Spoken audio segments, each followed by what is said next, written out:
Olá, estudantes do 7º ano. Neste vídeo vamos conversar um pouco mais sobre contos. Vamos fazer a leitura de um conto e analisar a sua estrutura, né? A gente já tem feito isso, eu sei que ao longo da vida estudantil de vocês, vocês já têm bastante familiaridade com a leitura de contos, né? Já sabem que conto é uma estrutura que tem ali as características de um texto narrativo, um texto ficcional, né? Com alguns elementos que a gente vai aprofundar um pouquinho mais nessa aula, ok? Então, eu sou a professora Rosa Helena Bueno, estou aqui ministrando as aulas da disciplina de língua portuguesa para o 7º ano. O meu colega Lucas é o intérprete que está aqui abrilhantando esse momento conosco, fazendo a docência compartilhada comigo, transcrevendo a minha linguagem oral para a linguagem de sinais, e parabenizo aí os estudantes por estarem aí enriquecendo o repertório linguístico, cultural e literário de vocês, né? É um momento muito rico de aprendizado. Então, minha admiração aí por vocês, por estarem aí cuidando, né, do intelecto de vocês, certo? Vamos ver aqui quais são os nossos objetivos, né? Então, a gente vai fazer a leitura de um conto, vamos identificar o conflito gerador do enredo, inferir uma informação implícita no texto e montar uma árvore genealógica a partir do texto. Então, para início de conversa, você sabe quais são os elementos da narrativa? Né, já pararam para pensar quais são esses elementos? Então, a proposta da leitura que nós vamos fazer é o texto cujo título é Voltando da Escola para Casa. Veja, uma situação aí do cotidiano, né, uma corriqueira, que acabou sendo transformada num conto. O caso de uma complicada família canina, por Ricardo Azevedo. Então, se é o caso de uma família canina, aí a gente tem aí os elementos ficcionais, né, que é a característica, né, do conto literário. Foi publicado aí no dia 1º de agosto de 2004, né? Então vamos começar a leitura. O menino estava voltando a pé da escola. A vida para ele parecia uma coisa sempre igual. Chegar em casa, comer, fazer lição, brincar, tomar banho, jantar, dormir, acordar. No dia seguinte, tudo a mesma coisa outra vez. Um ruído veio de um terreno baldio. Parecia uma voz. Por entre as folhagens, o menino viu um cachorro cobrindo o focinho com as patas. O bicho, de repente, resmungou. Isso não podia ter acontecido. O cabelo do menino ficou duro feito arame. Saiu correndo, mas parou. Onde já se viu o cachorro falar? Deu risada de si mesmo. Já estava quase na 4ª série. Sabia ler, escrever e fazer contas. Aquilo só podia ser alguma confusão. Deu meia volta e passou de novo pelo terreno baldio. O cachorro agora estava andando de um lado para o outro, dizendo não, não e não. Não, não e não. O menino sabia que aquilo era impossível. Mesmo assim, sentiu pena do cachorro. Um bicho não era muito grande como o focinho sujo de terra. O animal soltou um uivo tão sem esperança que o menino entrou no mato e perguntou se ele estava precisando de alguma coisa. Faz tempo conheci uma cachorra linda. No fim, continuou ele, a gente acabou se casando. A cachorra era viúva e tinha uma filha já grandinha. Cuidei dela como se fosse minha própria filha. Um dia, meu pai veio me visitar. Ele também era viúvo, só sei que os dois gostaram um do outro, namoraram e casaram. Do casamento de meu pai com minha filha, contou o animal, nasceu uma ninhada de 3 cachorrinhos que, ao mesmo tempo, são meus netos, pois são filhos de minha filha, e meus irmãos, pois são filhos do meu pai. Eu também tive 3 filhotinhos. Eles passaram a ser irmãos da minha madrasta, a filha da minha mulher. Portanto, além de meus filhos, são meus tios. Observem que nós temos aqui a presença dos colchetes e inserido nos colchetes a presença das reticências. Então, isso significa que um fragmento do conto não está aqui presente. Na continuidade da leitura, temos o seguinte discurso direto. Continuando com a fala do cachorro, né? Meu pai é casado com minha filha, ou seja, Minha madrasta é também minha filha. Por outro lado, sou pai dos irmãos do meu pai, logo, pai de meu próprio pai. E como o pai de alguém é avô desse alguém, e aí o cachorro agitou-se. Descobri que sou avô de mim mesmo. É duro ser avô da gente mesmo, exclamou o cachorro em prantos. Abraçado com o menino, o animal chorou ainda durante um bom tempo. Depois, enxugou as lágrimas, pediu desculpas, despediu-se e, com um ar agradecido, sumiu no matagal. Naquele dia, o menino chegou em casa mais tarde, almoçou e foi para o quarto. Deitado na cama, ficou só pensando: como a vida pode ser uma coisa rica, complicada, meio louca, bonita, espantosa e cheia de surpresas? Então está disponível aqui no site, né, as referências para a leitura do conto na íntegra. Vocês perceberam que alguns fragmentos foram omitidos, né? A presença dos colchetes e das reticências inseridas no colchetes nos indica isso, certo? Que uma parte do conto não está aqui, né, não foi reproduzida nesses slides aí. E vocês têm a indicação das referências para fazer a leitura na íntegra, né?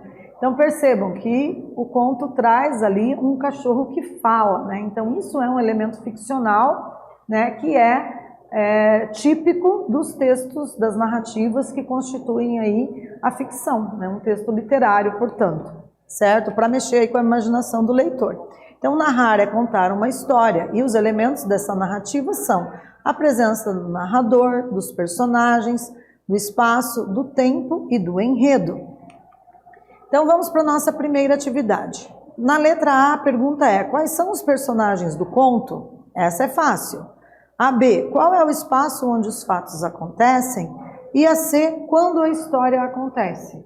E aí, eu estou contando com a memória de vocês, né? Vou dar um tempinho significativo para elaborarem a resposta da nossa primeira atividade.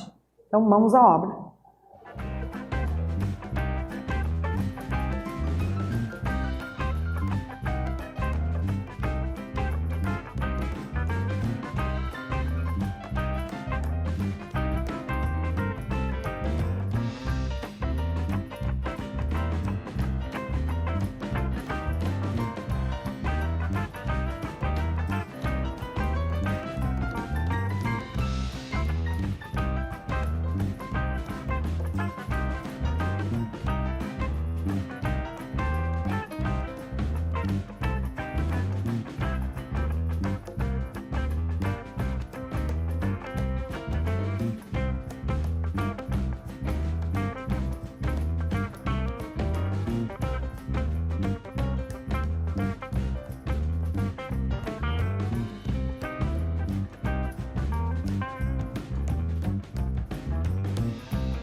Retornando então, pessoal, vamos ver aqui como que ficou, né?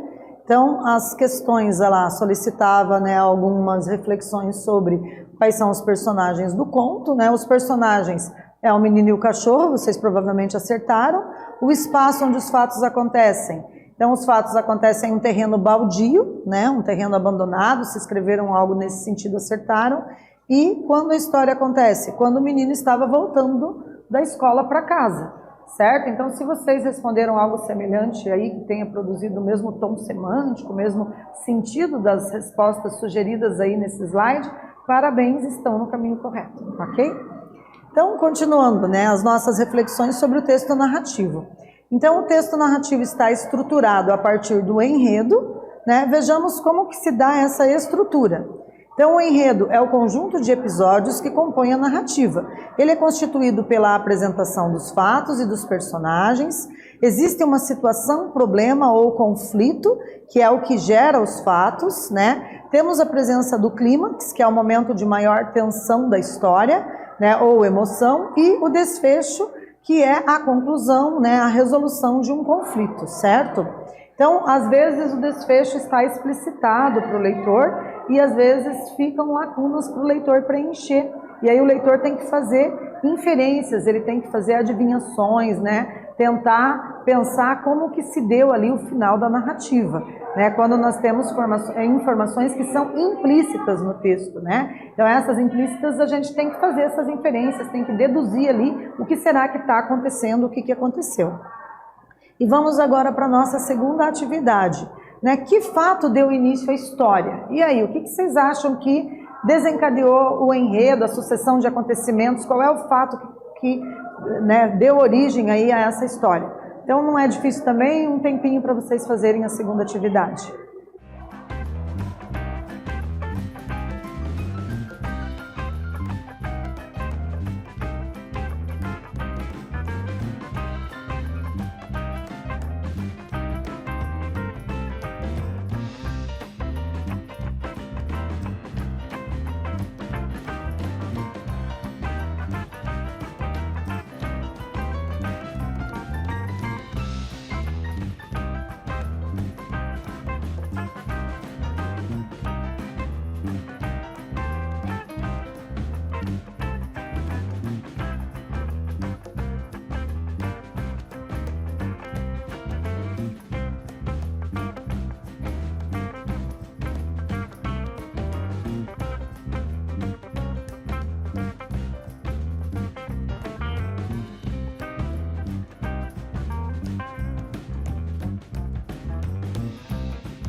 E aí, continuando então nossas reflexões, o fato que deu origem a essa história foi o fato do menino encontrar um cachorro falante em um terreno baldio, né? Então vejam que nós temos aí essa situação que vai desencadear, né, as demais ações do personagem, né? A estranheza causada, né, pelo fato de ser um cachorro que fala, né?